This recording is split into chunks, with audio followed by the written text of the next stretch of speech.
ngayon, ang itinerary namin ngayon is pupunta kami ng Longshan Temple. So, it's already 5 PM. Pero gusto lang namin mag-visit doon bago kami magpunta ng Chimindi. Guys, may rush hour din sila. Taran! Rush hour. Guys, nakakalito sa loob ng Taipei Main Station. Ang laki niya. Pero, may mga signs naman. Pero siguro kasi nga siyempre first time namin dito, diba? So, hindi pa namin alam kung saan liliko. Hindi namin alam kung saan diretso, ganyan. Ayan. So, balik-balik kami. Kaya, uy, alam mo girl, wait lang, share ko lang sa inyo guys. Pag pupunta kayo sa mga tourist area, mahal doon. So, kung halimbawa nakita ninyo, pumipila yung mga tao sa mga local na stores, doon din kayo bumili kasi ibig sabihin yun yung mura at masarap. So, kung may pila dyan, yan yung masarap, ibig sabihin. What if may try na natin ngayon?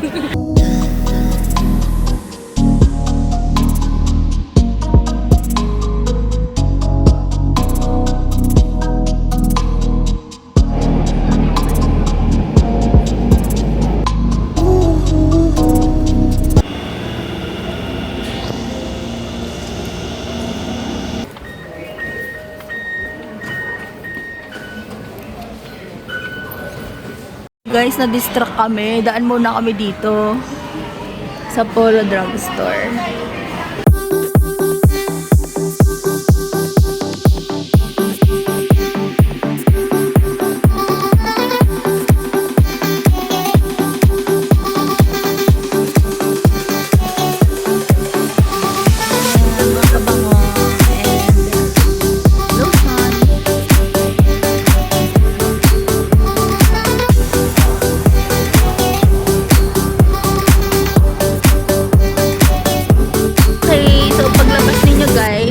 Train, ito bubungad sa inyo. Cute, diba? Tapos ang linis.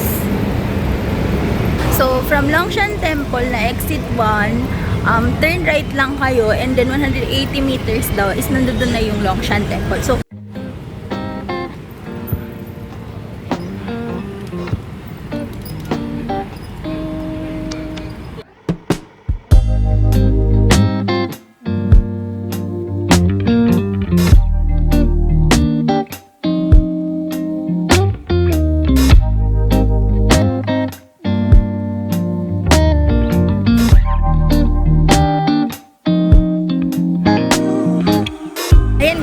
nandito na kami, nakatawid na kami sa tapat ng Longshan Temple and hahanapin lang namin yung entrance. Ang ganda, ang linis. Pakita ko lang kasi maski yung damo nila guys. Ayan o, tingnan nyo naman yung damo. Oh. Well trimmed. Diba? Oh, yeah.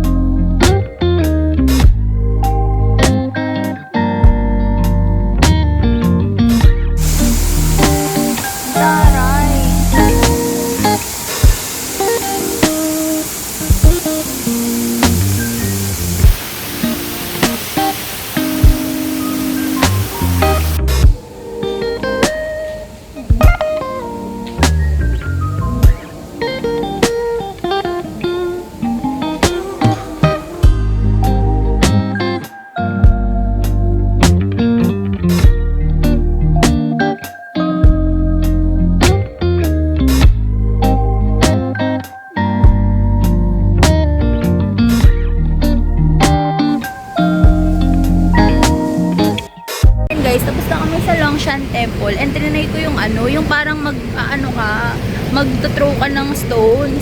So, sabi kasi nila kapag ka daw flat yung naka-face, ewan ko tama to, correct nyo na lang ako. It's a no. Kapag magkaiba, it's a yes. And kapag parehong curve it's a maybe. Parang ganun. Ngayon, pagtawid nyo pala sa Longshan Temple, meron dito parang night market, street food. So, yung Guangzhou Street.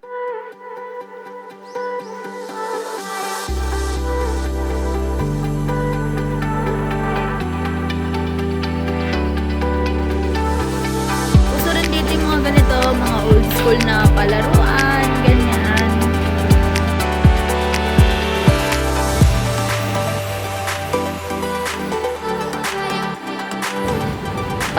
Mangge, Divisoria, gano'n.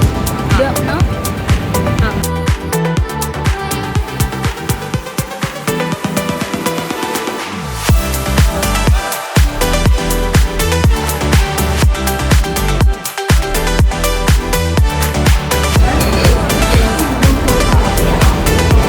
Ayun guys, so kumain kami sa may local na kainan.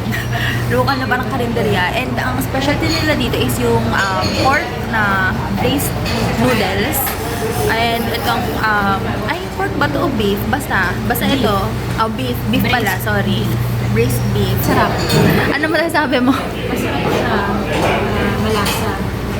Mainit na lang. Oo. Maganda yung place kasi kahit mainit yung kinakain mo, mainit sa labas. Parang malibig. Oo. So yun, tinikman ko rin yung food niya actually. Tapos okay naman, maumami. Parang gano'n. So tikman naman natin yung food ko. Yung food ko pala is yung rice naman. Bumili din pala ako ng gusto na honey black tea. Tikman natin.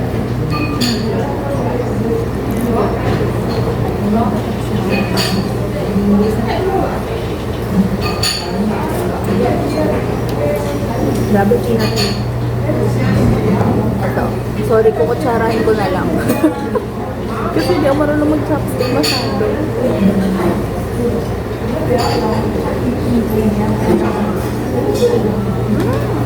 Masarap. Masarap. Maano rin siya, maumami. Tapos, gusto ko yung luto ng gusto ko yung luto ng kanin niya. Parang simple lang siya, pero masarap yung luto ng kanin. Hindi tayo nagkamali.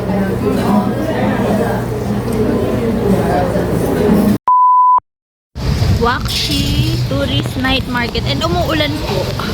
Ayan. So, tatawid kami. Papasok kami dito kasi may bubong. Kaya nga eh. Buto na lang, nakapasok na kami kaagad. Kaya ang lakas ng ulan guys. Buto nakapasok na kami. Magkano ba yan? 900 eh, mahal. Ako na lang pinilis. Pero yung eyebrow shaping nila mura 50 lang. So 100 pesos lang.